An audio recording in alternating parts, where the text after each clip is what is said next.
kill count. Now I watched this already. The last two kill counts, I didn't watch those, but I watched this, and I wanted a little like a deeper inside of it, a deeper look, and a better look upon it.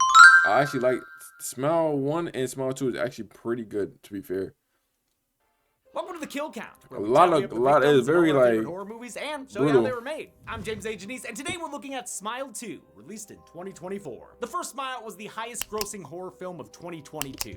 See, oh Lord, Jesus. So, even if it didn't need a sequel, it was getting one. I definitely thought we didn't need a Smile 2, but thankfully, Really? writer-director Parker Finn returned to follow up his own idea, making it bigger in scope and stakes and heavier in dancing. The supersized sequel is centered around Sky Riley, a pop star mounting a comeback tour after surviving a traumatic event. After Sosie Bacon's performance as Rose in the first film, Finn needed another strong character to build Smile 2 around. Like Rose, Sky is an emotionally intelligent but wounded person who struggles to be believed due to others' perceptions of her. I absolutely loved the first Smile. I thought it was scary and slick and had a dark Facts. sense of humor deep below the surface. I'm happy to say, I love Smile 2 even more. It's everything the first movie was, but better. It's got Smile 2 was good.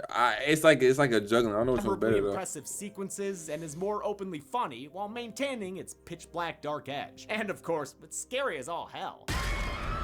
I mean, we're talking the best jump scares in the game here, folks. In fact, this might sound hyperbolic, but I almost feel like Smile and its sequel are the standard bearers for what good horror can be. I'm not saying they're the best horror movies, but they might best represent the spirit of the genre. The kind of movie where the theater's full of nervous giggles the whole time, punctuated by collective screams. Like, if your non-horror friends said they wanted to watch a really scary movie, just recommend this one. They'll have a great time shitting themselves. Plus, it's got brain behind it. There are interesting themes beneath that wicked sense of humor and all those jump scares. Jesus, fuck! Of course, I am biased towards the subject matter. Y'all know I love my pop girlies. And Sky Riley is a kick-ass pop star, thanks to the incredible acting and musical talents of Naomi Scott. This isn't like Trap. All due respect to Lady Raven, but she put on a pretty mid concert in that movie. Sky Riley is a pop star to the Gaga degree, and the movie's music and choreo match the part. I love Smile 2 so much, it makes me She was in Lemonade Mouth. never want to write a sequel off as unnecessary ever again, at least not before seeing it. Parker Finn proves if you try hard enough, you can one-up yourself. Will this curse go to and whoa! W at W at W at W at. Zoran! It's the network. Doc deals first go 2-0 against the singer-songwriter Survivor Girl. Let's find out and get to the kills. The movie begins, lucky for it, with Kyle Gallner. It's been 6 days since the end of the first film, so 6 days since Joel witnessed Rose go up in flames. Oh, and speak of the flaming devil, there she is! But I already counted you last time, Rose. You ain't going on the count twice. Joel's terminal with the smile. He lost weight. I ain't gonna All lie. allowed in the first movie. It causes you to hallucinate reminders of your trauma. Before a week's up, the smile demon will slide down your throat and make you traumatize another person via, well, you know what. Then that person becomes infected, and the smile demon carries on. There's only one way to rid yourself of the demon, and you can't dance yourself clean LCD style. You have to pass it on to another person via trauma by violently killing someone else right in front of them. It worked for Robert Talley, so Joel's hoping it'll work for him too, and he's found the most ethical way he can think to do it. In an incredible, unbroken one take that's over 6 minutes long, Joel ambushes a pair of drug-dealing brothers who murdered a mother and her child. He doesn't want an innocent to suffer. I didn't realize this was a one categorically take. Bad men. I brought something to give you. Uh-huh. But you have to watch what I'm doing. It's a magic trick. Now you see this knife blade, now you don't, as he stabs into Alexei, slicing and dicing him up in a traumatic way. That should pass the curse on to Yev, who starts a shootout with Joel. Joel gets hit, but so does Yev, which really mucks up Joel's plan. You can't die! It needs somebody to fucking pass you! But the smile demon can't pass on to Yev, because Yev's dead, baby. Yev's dead. In spite of his best laid plan, Joel's still stuck with this fucking demon. Fuck! Or maybe not, since someone else was there and witnessed both these kills. A guy named Lewis who wanted to buy some drugs. Joel tries to explain the rules to him until more gang members show up. The incredible one take continues as Joel looks for an escape and eventually kicks a window unit out like a G. I love the stunt of him rolling out the window and onto the storm cellar doors. It's great to see a good guy get away with something. Oh my fucking, come on! Nah, we knew it was bound to happen, but it's still tragic that such an ethical character wound up violently smeared across the road. Still, Smile's evilness is played for dark laughs. I mean, there's literally a card that says how we're feeling right now. Bad. Then Joel's blood streak makes a fucking smile? Come on, man. That's pretty fun. I was fire, It's I ain't all gonna lie, that was capped fire. off by this Title card 2! Whoa! This opening oneer was rehearsed for weeks. First with just Gallner and the cam op, and then gradually adding everyone else who would have to be there on and off screen. In the end, they only had to stitch together 2 different shots to make it appear seamless. The indoor parts were shot on a handheld camera, and the second shot comes in during that stunt, when Gallner takes the action outside. That part of the shot was done with a camera on a crane to get the height and movement they needed. And while the car kill looks brutal in the final cut, on set, Gallner was hit by football pads covered in blue screen material. Kyle, you okay? Yeah, I'm fine. Of course he's fine. He's a kill count vet. He's been here plenty of times before. The movie then cuts to another kill count vet, Drew Barrymore on The Drew Barrymore Show. It's a pretty accurate depiction of her actual show, except Drew's not quite as touchy here. Her guest is pop star Sky Riley in her first public appearance since an accident 1 year ago that killed her boyfriend, actor Paul Hudson. Since then, she's gotten sober and is ready to step back into the limelight. Look at how poised she is. On the outside, at least. She gives a sincere apology and announces a big national comeback tour. It'll be managed by her momager Elizabeth. Oh, shit, wait, is Sky Huey's sister? Was Simon Pegg her dad? The accident damaged Sky both psychologically and physically, but because of her history with addiction, she can't get painkillers prescribed, and her under-the-table reserves just went down the drain. Against bedtime orders from her mom, she sneaks out of her place to get more pain relief from her dealer, none other than Lewis, the guy from the opening scene. He's an old high school friend who knows her well, but he freaks out when he sees her at his place. Your text said to come over. What? What? I'm sounding like a stone cold feedback loop. Lewis doesn't remember texting Sky and isn't sure if she's real. Like Laura from the previous film, Lewis is a paranoid mess after his week with the smile curse. I'm sure the drugs don't help either. Just as Caitlin Stacey was phenomenal in Smile 1, so is Lucas Gage as a guy who is absolutely cooked. Just like at the end of his rope, man. I am in the middle of some genuinely fucking freaky shit. Okay, I'm talking like fucking scary, fucking haunted house shit, you know? Gage was in popular shows like Euphoria, The White Lotus, and You, and has horror cred with an Into the Dark episode and Companion, which came out this year. He is also the actor Companion in was that pretty Zoom good, audition not gonna that lie. went viral because a casting director ragged on his apartment when he thought he was muted. I know it's a shitty apartment. That's why give me this job so I can get a better one. Lou's just about weird Sky away, but he slaps himself out of it and says he can get her drugs. Just wait inside the living room / gym / arcade, I guess. After a quick haunting from her tabloid past on TV, Lewis reappears to Sky, seemingly haunted himself. What? No. What is it? Oh, get the fuck away from me! This was a He crazy starts scene. choking. This was a Sky assumes crazy he's scene. overdosing, but we've seen this kind of thing before. We know he's actually deep-throating demon, and that the smile curse is about to be passed on. The first sign that we're right is Lewis's sunny new disposition. The second sign is when he picks up a weight plate and does a rep directly into his face. The explicit exercise continues until he reaches flesh This was fatigue. Must be crazy. tired anyway, because it is falling off his face. Yeah, maybe take a longer rest before your next set, dude. This ghastly kill's practical elements were created by makeup designer Jeremy Sellenfriend. He used nose breaks from MMA fights for reference. The extensive facial prosthetics took 3 hours to apply for each stage. With 3 separate stages, the kill took a week to shoot. Finn compares the sequence to a gruesome game of pizza. Every time he hits his face, we have this brief moment that we don't see the damage that he's done until he pulls the plate down and reveals what happens. The effect was finished with digital touch-ups to remove Lewis's nose and show the inside of his skull. You know, the things you can't do practically. We can add, but we can't subtract because actors don't like that. For the final face smash, a cheek flap was pulled off with filament by a puppeteer. The result disgusted everyone on set, except for Naomi Scott. His face is falling off and I'm watching that on screen and I'm just like, wow, this is so beautiful. I was like, this is beautiful. I weirdly see the beauty in it. Sky instantly trauma pukes and pulls her phone out to call 911, but she can already see that TMZ headline, so she decides to head back home instead. She tries to sleep it off, but she's already seeing hereditary ghosts in her bedroom. Worse yet, a mystery message the next day reveals someone saw her leaving the scene. Friggin' Fragoli. She can't think about that right now, though. Not with her overbearing showbiz mom yanking on her short leash. Are you okay? You look exhausted. Wow, thanks, Mom. It's really important for you to stay on top of your sleep schedule. Other members of her posse include her social climbing assistant Joshua and their money man, record company executive Darius. Hey, Darius. Hey, man.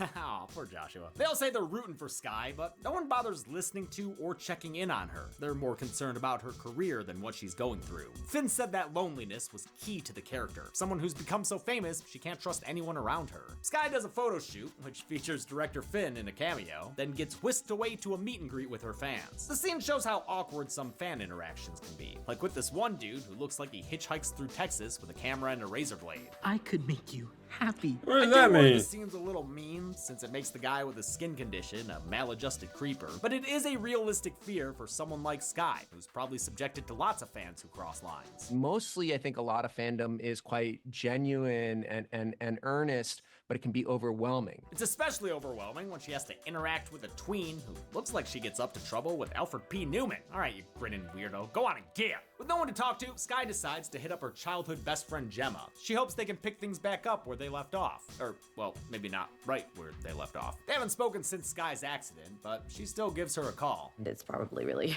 shitty of me to even be calling you, but I don't really have anyone I can talk to right now. Gemma calls her back and agrees to come over and keep her company. That's a good friend right there. While she's waiting, Skye takes to the piano. Naomi Scott actually released an in-character EP as Skye Riley, which served as the movie's soundtrack album. Scott's been writing music since she was 14 and is a seasoned Disney music Lemonade Mouth, what I say. getting starred in Lemonade Mouth and as Jasmine in the live-action Aladdin. I forgot helped she was write in two that. songs for Smile 2, including this piano ballad titled Just My Name. Most of the other music was written and produced by Alexis Kesselman under her stage name Ida Rose. Writing music in character allowed Scott to explore styles she wouldn't have tried otherwise. It's funny because my producer, who I produced my music project with, when I played him the songs, he did not think it was me. It also helped refine the character, as did their pre-production shoot of an entire music video for the song Grieved You, which is only briefly seen in the final film. The lovely ballad's interrupted by the sound of breaking glass. One of her Voss water bottles is shattered on the floor. When she goes to clean it, she finds a different mess. No bad, I kind of thought this was like a little bit of a promo of a water bottle company. Trail of dirty clothes. Huge emphasis on dirty. Okay, we get it, movie. It's poopy! She finds the creepy fan from the meet and greet standing butt naked at the end of her hall. He chases her to the front door, which she opens to find BFF Gemma, finally here and very confused. Someone else here? Good question, but not sure, since now there's no trace of him. And turns out that Voss bottle isn't broken. At least that means Skye can get to chug-a-lugging. Anytime I feel overwhelmed by the urge to use or get drunk, that I should stop whatever I'm doing and drink a full glass of water. Skye apologizes to Gemma, and the two friends reconcile, which is great, because Gemma is the best. Dylan Jalula is so funny with all of her reactions. Like after Skye tells her she saw Lewis die via weight plate to the face. What? Ew, oh my god, what? Gemma offers to spend the night with her for protection, but she can't protect Skye from her dreams. And that's where Freddy Krueger gets in. And also trauma. Because Skye has a nightmare about that car accident where she sees the bloody body of her boyfriend Paul. I'll put him on the count now, since this nightmare is also a flashback to a visible depiction of his death. It's an intense scene that Scott absolutely sells with her performance. Skye awakens from her nightmare, thankfully still in that sweet talking head shirt, and tries to have a heartfelt moment with Gemma, who reacts with a terrifying smile. Ah, man, you hate seeing someone smile like, oh dear God, come on, what the fuck? When Skye actually wakes up from that fun little demon trick, she's late for a show rehearsal, disappointing her mom and hundreds of people waiting on her. They're there for a full dress rehearsal of her song Blood on White Satin, which is honestly a bop. Although Skye's influenced by a lot of pop stars, including Rihanna, Olivia Rodrigo, FKA Twigs, and of course, Mother Monster Lady Gaga, it was important to Finn that she felt like she had her own style as a performer. I was really craving something that was immediately pop, but not bubblegum. I wanted something that felt more artistically inclined, more raw edge, more personal. Naomi Scott worked with choreographer Celia Rowson Hall for only 2.5 days to learn her moves, which were meant to be somewhere between dance and avant-garde. Singing and dancing days were welcome breaks for the actress amidst the emotionally taxing shoot, most of which she spent crying and screaming. Naomi had to basically learn all these songs and this choreography while she's also in the middle of a very, very intense horror film. She's a force to be reckoned with. The intense horror elements return soon enough, right in the middle of rehearsal. But the leg breaking's a hallucination, yet another demon trick. One that gets Sky yelling at everyone around her. Total diva meltdown. One of you was out of place and knocked me over. Who was it? She storms back to her dressing room, passing a jolly Joshua on the way. When she finds the place completely trashed, she blames him for it. Sky? I would never. Oh, poor Joshua. Between the mess and her angry outbursts, her mother assumes Sky's on drugs again. In the first smile, Rose's hallucinations were chalked up to mental illness. Sky's are dismissed due to her history of substance abuse. Both situations are truly tragic. Sky wants to call the whole tour off, but Elizabeth momagers the shit out of her. Right now, you need to pull it together and get back out there. Her next event is a charity gala that Darius invited her to speak at earlier. It's meant to be an easy gig, but the teleprompter stops right as her speech begins. She's forced to improvise, which goes not well. You can't escape the miserable thing that you've become, and one day you realize how badly you wish you could just trade it all just for one fucking moment of happiness. Lady, this is a charity gala for, like, orphans. When the teleprompter starts again, it introduces a very special guest, Paul Hudson. Come on up, Paul! Paul is played by Ray Nicholson, Jack Nicholson's son, if you couldn't tell by the way he looks exactly like Jack Torrance. My mom says, you know, Ray, you were such a beautiful boy, and then you started to look like your father. So, Thanks, Mom. Thanks, Mom. Parker Finn's a huge fan of The Shining and turned this whole sequence into an homage to that movie's iconic bar scene. Sky steals herself and wills the You do look like him, like and heavy it too. works. Everything's okay.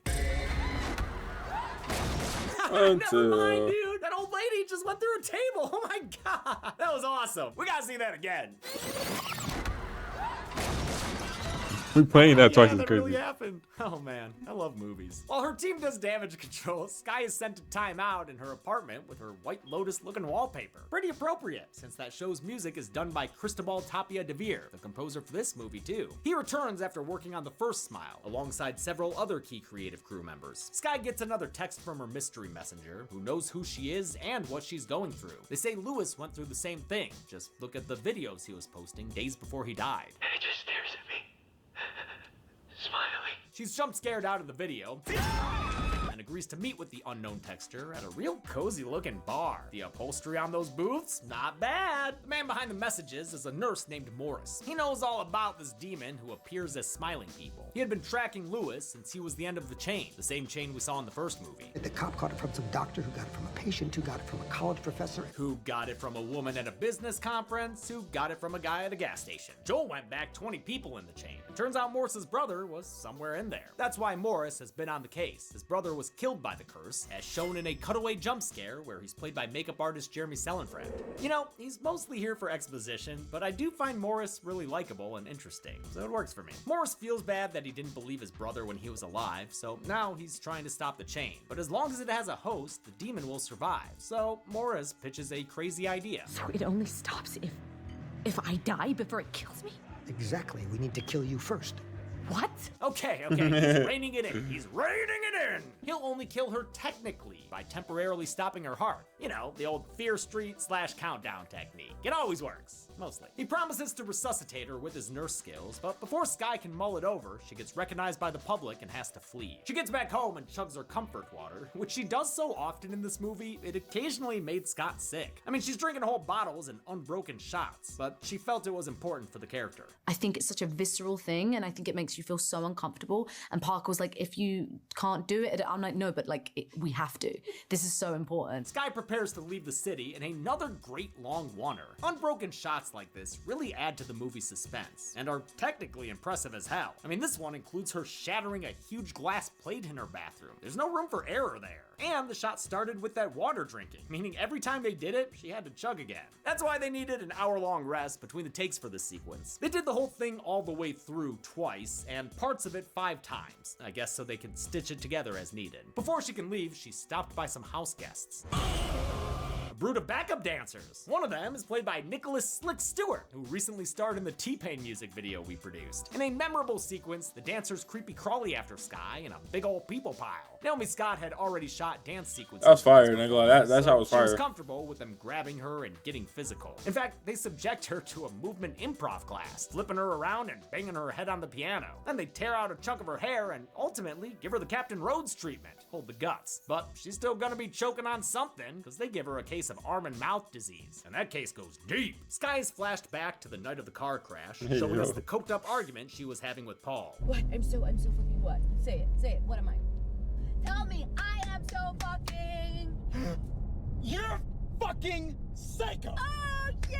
Yeah. It's a super uncomfortable Don't do scene, drugs, and kids. not only because of how fast he's driving. Nicholson and Scott's performances are excellent, as is the close quarters camera work by cinematographer Seroff. The scene was shot in a fake half car on a hydraulic system in front of the blue screen. The unbroken panning back and forth between the characters speaking directly to the camera literally puts us in the middle of their domestic dispute. As the argument escalates, it's revealed that Sky was the one who caused the crash by backseat driving them straight off a cliff. Sky wakes up from her nightmare in a recovery center. Apparently her mom found her passed out in her apartment. You know what's crazy? Well, I always find out, like, the people who really cause the crashes is the one making out.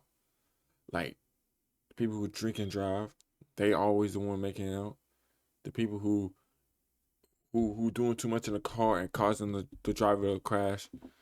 It's crazy. She to says me, bro. Sky needs to fix herself and still go on tour, which Sky says isn't possible right now. Mom, you don't understand. No, you don't understand, Sky. There are no more second chances. If you cancel, this is it. Obviously, Elizabeth is a selfish stage mom, but her perspective makes sense here, and Rosemary DeWitt makes her believable. To prepare for her mommy manager role, she researched the Kardashians and watched reality shows like Raising a Fucking Star. Where is it your best interest? Where is it your kids' best interests? Where do they get blurry? Where is the slippery slope? Sky tries to stand up to her mother, but it doesn't work. Jesus fucking Christ, god damn it. The Mary Mother gets 7 years of bad luck, which start right away with a mirror shard mutilation. Sky pulls out her hella long IV needle, jeez, and tries to escape the room, only to find the murder weapon is suddenly in her hands. Oh man, these demon tricks are getting sicker by the minute. Did Sky just kill her mom? No! She tidies up the mess and tries to leave the hospital, but gets spotted by Joshua, who sees the blood and calls for help. Sky snatches a gun from a security guard, and a standoff ensues. She even points the gun at Joshua. Oh, poor Joshua. Thankfully, Darius shows up. That guy always knows what to say. Think about the tour. Never mind. Fuck! The tour. Sky GTFOs and runs into Gemma, who just arrived for a visit. She carjacks her own chauffeur, and since besties don't let besties drive angry, Gemma joins her for the joyride. Sky reroutes them to a meetup with Morris, intent on killing this demon once and for all. But as she tries to explain the plan to Gemma, she gets a phone call from Gemma. Wait, what the fuck? It's a repeat of the scene with Dr. Northcutt from the first film, only with a heartbreaking extra punch. Gemma hasn't been real this entire movie. Did you spend the night at my place? What? I haven't been to your place in like a year. Wait, but didn't she say something to her mom? Hey, Elizabeth. I guess we never saw Elizabeth react or respond. But if Gemma's not real, then who's driving? Oh my god, Sky's driving! How can that be? She almost gets into another accident, but avoids making her insurance Sky Riley high. She meets up with Morris at an abandoned Pizza Hut, or maybe a Taco Bell, or maybe a combination Pizza Hut and Taco Bell. He needs to make use of its Or the walk-in pizza place. freezer to keep her brain alive while he kills her. He plans to inject Sky with bye-bye drugs before bringing her back to life with CPR. Maybe He leaves Domino's. while her body temperature drops to the right level, but while he's gone, Sky looks towards the ceiling and sees herself hanging out up there. Sky Riley, car wreck edition. She's just crying and bleeding and dripping and dropping. Holy shit, there she go. Oh wait, holy shit, where'd she go? Oh, there she is. Upside Down Sky was shot practically, which was difficult. Scott had to hold herself up and pretend to cry at the same time. It's like the horror movie equivalent of Pink singing on that bungee cord. Ceiling Sky gets all up in her twinsie's face. I like wearing your skin. I wonder if this is what T-Swift sees when people say they want the old Taylor back. Well, old Taylor can't come to the phone right now. She's busy putting too much weight on that broken leg. The dead ringer gets ready to put a smile on Sky's face after turning into the most Pee-wee looking version of these effects. Sky fights back by biting off her thumbs. Haha! Good luck reviewing movies now. It gives Sky the chance to give herself a lethal injection, but unfortunately for her, nothing happens. As it turns out, those drugs ain't real. In fact, none of this is. You're not in control, Sky. God damn it. What? Come on! Man, this sucks. Sky finds herself locked inside a metal room and emerges from a yonic pod to thunderous applause. She's on stage for the first show of her tour. This is what made the whole movie damn good. I'm not day gonna lie, has been a the way- demon-induced hallucination, including the part where her mom was killed. Viewers debate when everything stopped being real, especially with the revelation that Gemma was never really there. Personally, I think Gemma was an acute hallucination early on. Sky's reality didn't completely disappear until after the dancers took her to the ground. But that's just a theory. A smile theory? All of it was in service to the Smile Demon's ultimate goal, getting Sky in front of a stadium full of witnesses, 50,000 of them. It's meant to be Madison Square Garden, though it's played by the MVP Arena in Albany. The extras were recruited via the arena's Facebook page. Another Sky appears on stage in front of her, and the demon bursts out of her belly scar. It's a metamorphosis that matches her butterfly-inspired outfit, and the demon that emerges is breathtakingly big. Finn knew he wanted a larger-than-life ending for Sky to match her larger-than-life character. This giant iteration of the demon was built by creature designer Alec Gillis and his team at Studio Gillis. At 12 feet long, he says it was the largest practical creature they've built since the Alien Queen in Aliens. And that's appropriate since superformer Trevor Newland, who's 6'8" and only 150 pounds, also worked with Gillis' team playing the Xenomorph in Alien Romulus. The fingers and hands of the monster were done with cable-controlled puppetry, and the final monstrosity had 6 or 7 people operating it alongside Newland in his hand-sculpted, hand-painted suit. He compared the setup to being in a horse costume with different people playing different parts of a single creature. It was a really complicated process that was really wonderful collaboration between major practical effects and then the use of VFX to sort of bridge all the gaps and bring a final product together. Just like the last film, the demon climbs its way into Sky's lemonade mouth. The scene then cuts back to reality, where Sky is convulsing on the ground and worrying the audience. Her fans are relieved when she gets back up, but we know what's coming when she turns around with a smile on her face. We only see the audience reaction as Sky does something off screen, something that sounds wet and fleshy. The movie ends with the reveal of the aftermath and the realization that the smile curse just spread to 50,000 people. How many people were stuck in the nosebleed section of this encore performance? Let's find out and get to the numbers. But first, I am thirsty.